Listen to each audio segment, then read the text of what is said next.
Welcome to today's episode. Today I have a special guest, Susie. Welcome to the show. Hi, thank you for having me. How are you? I'm doing well. Yay. Excellent. Yep. Well, we're happy to have you here because today we're going to talk about something really important. We're going to talk about wealth building habits. And to do that, we're going to, first of all, introduce to you an awesome guest. Susan has been really passionate, phenomenal person on the path of financial independence. And today she's going to tell us some of her stories and she's going to give us some practical tips. So stay tuned for more. And with that, let's take it away. You ready? I'm ready. Let's do it. Okay, tell us a bit about yourself, Susan. I am a first-generation Canadian. I suppose I grew up in a relatively comfortable environment. I did the thing with going to college and graduating, getting my master's, and being on a relatively predictable and stable career path. And now, as I am approaching my 30s, I'm starting to have questions about how I want my future to look like. And one of the things that inspired me to start this path on financial independence is really the desire for freedom. But I'll let you prompt me for the question before I continue. Sounds good. Yeah. So the desire for freedom, we heard that loud and clear. I'm going to tag into that more. But the specific question we want to know is the inspiration. Tell us the story of your why. Why are you on this path to become financially independent? I think it really came from just getting older and having enough life experience to understand what are the things that really matter to me, and understanding that we live in a capitalist environment where money is really fundamental to having a relatively comfortable lifestyle, and understanding that there is a path to get there, and also understanding that financial independence is not about having a shiny lifestyle. It's really about obtaining freedom to do the things that really matter. Well, I'm going to touch base on the things that matter. For our audience, many things could matter to you, but what are the things that really matter to you? I think for me, within freedom, there are several different aspects. And I would say the freedom of physical location is probably a big one for me. So the freedom to travel, the freedom to visit people that matter to me whenever I want to, not just in the 3 weeks vacation that we're given in our 9-to-5 job, and being able to travel and see the world and experience new things and meet new people and constantly evolve. And so I think having physical freedom allows you to do that. The other aspect is having intellectual and mental freedom, allowing yourself to be able to do things that really matter to you, to contribute to causes that really matter to you, to even work on work tasks that really matter to you when you have the financial independence to not have to engage in activities that don't serve you. For many people in our audience, they are in similar paths. Some have already started the journey, others are beginners. They're questioning themselves. Most, like us, have the belief that maybe to have too much money is not good. I want to touch on something that you kept saying, which is this freedom. You mentioned freedom on one hand, but you also talk about having the money to be able to achieve that. Can you tell us some of the different types of wealth? How do you see wealth? How do you define wealth? What does it mean to you? Do you mean that there's a disconnect between... No, there's none.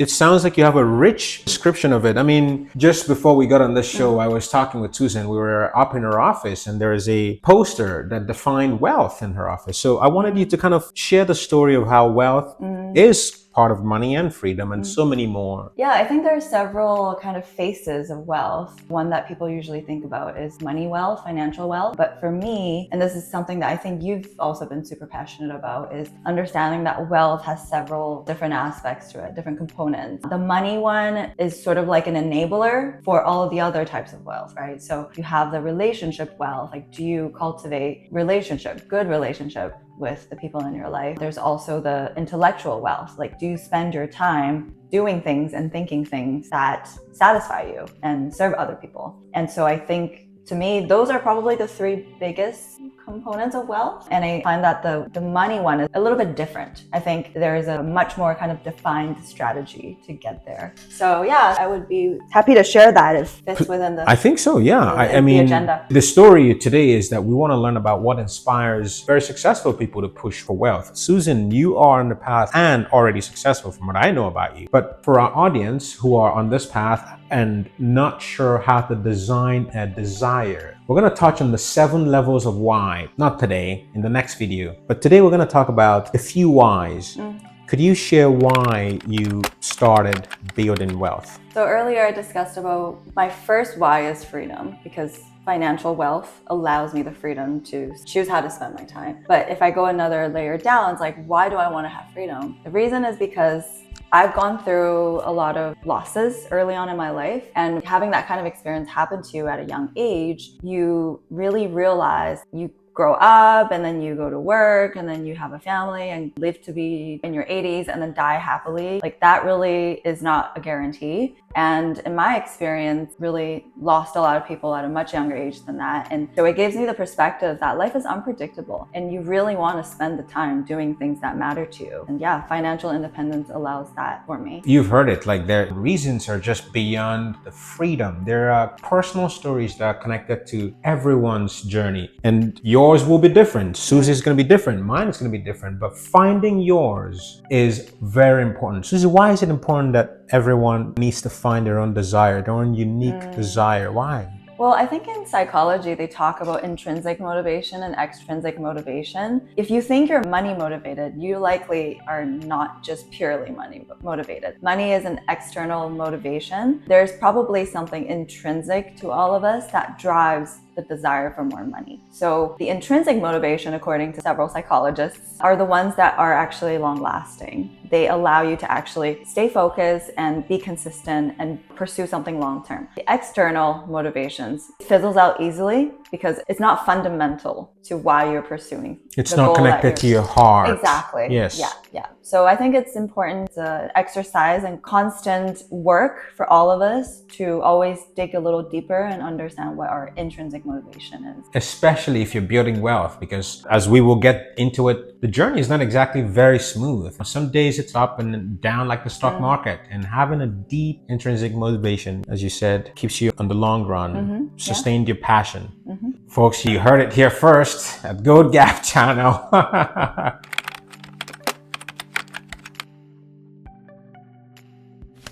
40% goes to necessities like grocery, rent, mortgage, whatever. 40%, and then the other 30% goes to, let's say, your wants. Like, I want a fancy dinner, traveling. And then the remaining 30% goes into investing, saving for an emergency fund. Then if you divide it up like that, it is budgeting, but on a more higher level. Then you don't have to care about like, oh, if my carrots cost $2 or $3. More like, this is your lifestyle. You're not gonna go to the fancy grocery store. You just go to the regular one. It's more like develop a habit of like where to go, what to choose, rather than like exactly counting every single dollar you spend. And I think that thing you're saying is really key, because sustaining a budget is one of the most challenging things for so much anybody energy. Who's ever done it. Like, it's not. But having this broader buckets gives you wiggle room without excessively making you focus on the day-to-day nitty-gritty things. Yes, the first month you're doing this, you probably have to count like, okay, this is how much I spend on grocery for the first maybe 2 months. You take an average, and this is how much I spend on necessities, like other than like rent. You have an idea, and then it's more about like your habits, right? Like, just don't go to Whole Foods, like fancy grocery stores, if you can get all of your needs met at Save On. I'm trying to think of Ontario equivalents, but you can tell we're shooting this from Vancouver, by the way.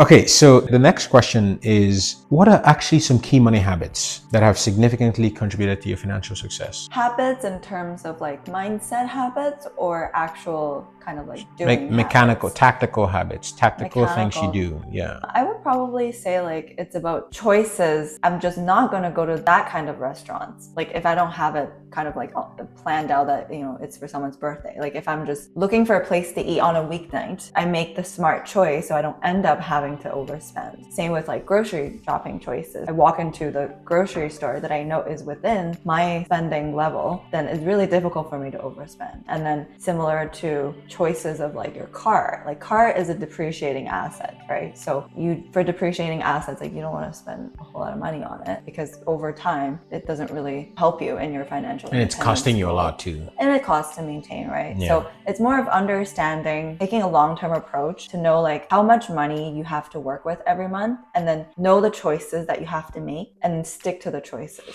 I really like the way you reframed it from habits to choices, because those are really where you have the control, isn't the the choices you choices you make. make. Yes. Yeah. I would probably say for me, what works really well is making smart choices and staying consistent with those choices rather than sitting down every day and calculating the numbers. And then the other thing is like having your bills be like automated, because that way you know very well like how much money is coming out of your account that goes to necessities. And by the way, there's another benefit for automating your expenses. You don't run into late fees. Yeah. Your interest rates don't rise up as a result of you not paying your credit card bill on time. Just a bunch of other things. You have peace of mind in your Peace of budget and mind. planning. Yeah, that's probably the biggest one for me. We'll see you shortly in the next question.